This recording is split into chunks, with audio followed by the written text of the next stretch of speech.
revenir. Donc, quand il sort du péché, il est pardonné, il est purifié, mais il repart avec une sagesse en plus.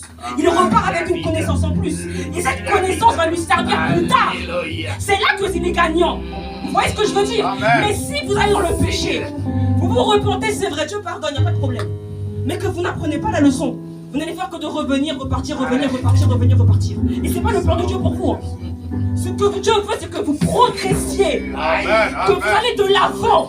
Mais si vous restez là, à ne pas retenir les leçons que vous devez apprendre, la sagesse que vous pouvez tirer de l'expérience, vous n'allez faire que de rentrer dans un cycle vicieux comme ça.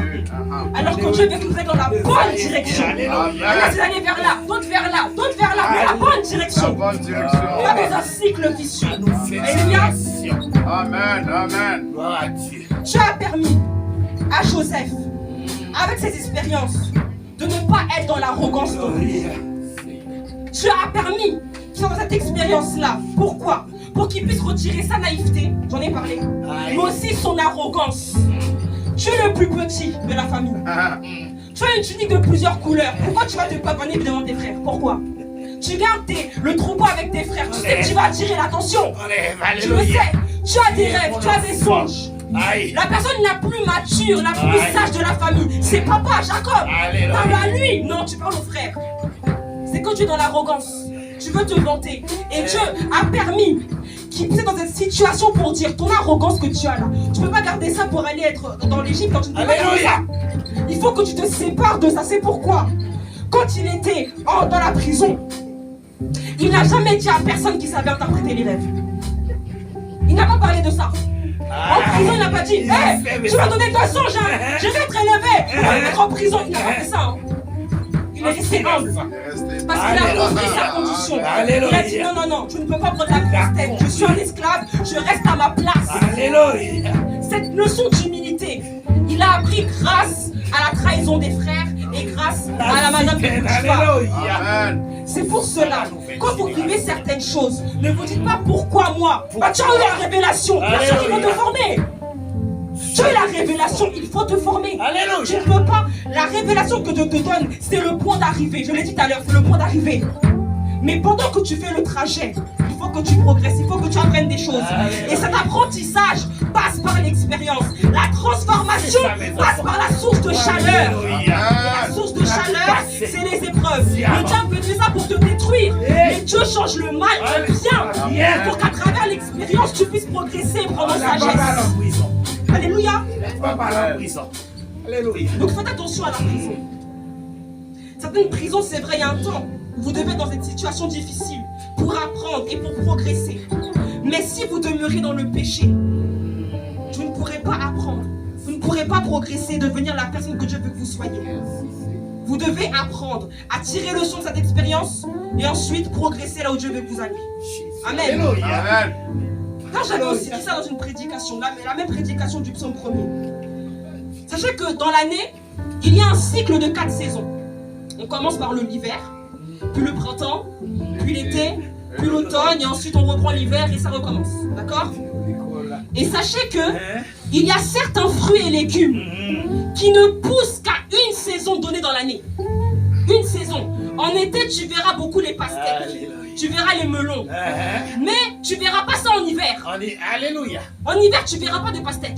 Par contre, en hiver, tu verras les potirons. Tu verras ça. Mais au printemps, tu verras pas de potirons. C'est pas assez mûr. Vous voyez ce que je veux dire? Eh bien, ce système-là que Dieu a créé, il est aussi pareil pour tous les êtres humains. Il y a un temps pour toutes choses, comme dit l'Ecclésiaste. Il y a un temps où tu reçois la révélation. Il y a un temps où tu es formé pour l'élévation et un temps où tu es positionné. Mais quand tu es dans la phase de progression, dans la phase d'élévation, il faut que tu comprennes une chose. Cette expérience est nécessaire. Ne brûle pas les étapes. Si tu brûles les étapes et que tu n'es pas assez, je reprends le carbone, tu n'es pas assez chauffé, tu ne pourras pas être considéré comme un diamant brut. Tu ne pourras pas.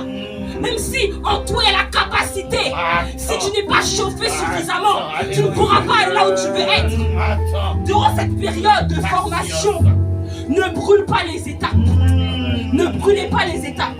Cette période est nécessaire. C'est le mot-clé. Nécessaire. Si vous brûlez les étapes, vous ne pourrez pas faire ce que Dieu vous demande. Ou en tout cas, vous le ferez très mal. Et vous perdrez du temps. Alléluia. D'ailleurs, Joseph, il avait compris la leçon. La naïveté, c'est pas bon. L'arrogance, c'est pas bon. Il faut l'humilité. Mais il y a une leçon qu'il avait oublié d'apprendre. Lisons dans Genèse chapitre 42.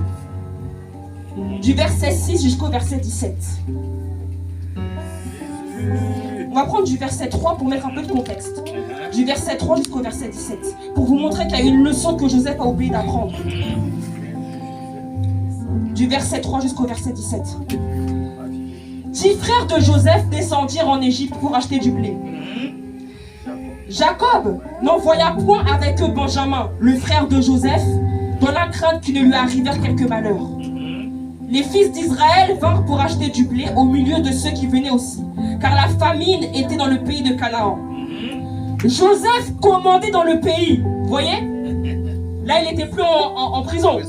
Là, il est passé premier ministre. Il commandait l'Égypte. Non plus seulement la maison de Potiphar, hein. L'Égypte. Vous voyez, l'élévation est arrivée. Ok, je reprends. C'est lui qui vendait du blé à tout le peuple du pays. Les frères de Joseph vinrent et se prosternèrent devant lui, la face contre terre. La première prophétie s'est réalisée. À ce moment-là, le premier songe s'est réalisé. Les 11 se sont prosternés devant lui. Ok. Joseph vint, ses frères, et les rencontrèrent, et les reconnut. Mais il feignit d'être un étranger pour eux. Il leur parla durement et dit: d'où venez-vous? Il connaît les personnes, il demande d'où ils viennent. Il les connaît, il sait très bien qui ils sont. Mais il demande: vous venez d'où? Ok. Ils répondirent: du pays de Canaan pour acheter des vivres. Joseph reconnut ses frères, mais eux ne le reconnurent pas. Joseph se souvint des songes qu'il avait eus à leur sujet. Ok, ça revient. D'accord. Et il leur dit: vous êtes des espions, mensonge. Vous êtes des espions. C'est pour observer les lieux faibles du pays que vous êtes venus.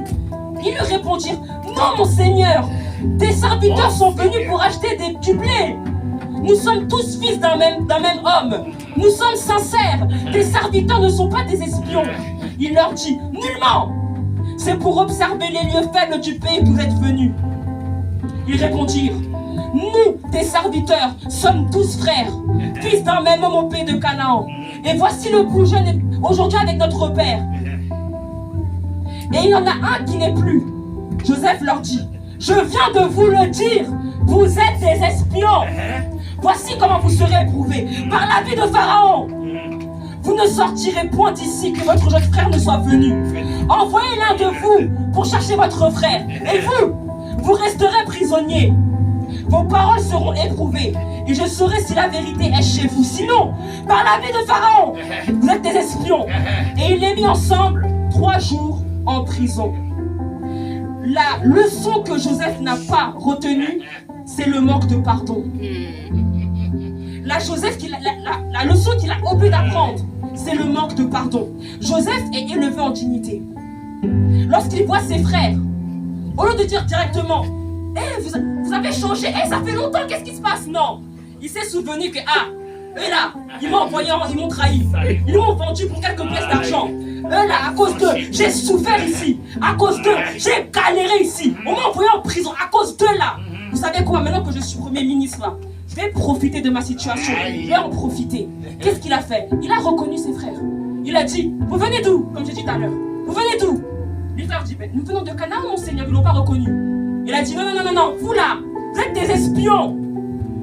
Il leur a dit qu'ils étaient des espions, alors qu'ils savaient pertinemment que leurs frères étaient dans le besoin. Il y avait la famine, il y avait de la nourriture nulle part. Et avant, à l'époque, on dépendait de l'agriculture. Vous voyez, il n'y avait pas les technologies d'aujourd'hui. Vous voyez, Joseph, la leçon qu'il n'a pas pu apprendre, c'est que lorsqu'il a vu ses frères, même s'il a appris à ne pas être naïf et à ne pas être dans des situations compliquées en ne partageant pas tout ce qu'il connaît, le problème, c'est qu'il a oublié de pardonner ceux qui l'ont fait du mal dans le passé. Et au final, il a utilisé sa position pour leur faire du tort. Et vous savez ce qui est le plus bizarre dans cette histoire? C'est que cette mentalité-là, il n'a pas appris ça très loin. Il a appris de la femme de Potiphar. Qu'est-ce que la femme de Potiphar a fait? Elle voulait lui faire du mal. Il a refusé. Qu'est-ce qu'elle a fait? Elle a utilisé son statut de première dame du pays pour mentir contre lui et le mettre en prison. Des années plus tard, Joseph fait quoi? Il a la stature de premier ministre. Il fait du mal à ses frères et les met en prison. Il a répété le cycle qu'on l'a fait subir autrefois. C'est bon, je... Ce qu'il a subi avant, il le fait subir aux gens. Malheureusement, si tu ne prends pas le temps de guérir de tes blessures antérieures, tu risques de reproduire et de faire subir aux gens ce qu'on t'a fait subir. Vous savez que c'est scientifiquement prouvé que la majorité des gens deviennent pédophiles parce qu'on les a violés dans leur enfance. Certains deviennent pédophiles parce qu'on les a violés dans leur enfance. Ce qu'ils ont vécu dans l'enfance les a tellement traumatisés. Leur vision a changé. Ils ont commencé à éprouver des sentiments bizarres chez les enfants. Parce que les ont subi ça dans le passé. Et ce trait toxique-là, cette mentalité toxique-là, Joseph l'a eu aussi avec ses frères. Alléluia. Vous devez comprendre une chose. Même si c'est vrai qu'après, à la fin, il a pardonné ses frères, il leur a dit qu'il était Joseph, qu'il était premier ministre, il leur a témoigné son parcours. Mais il aurait pu éviter toutes ces erreurs et toutes ces étapes s'il les avait pardonnées déjà. Vous voyez ce que je veux dire? Amen.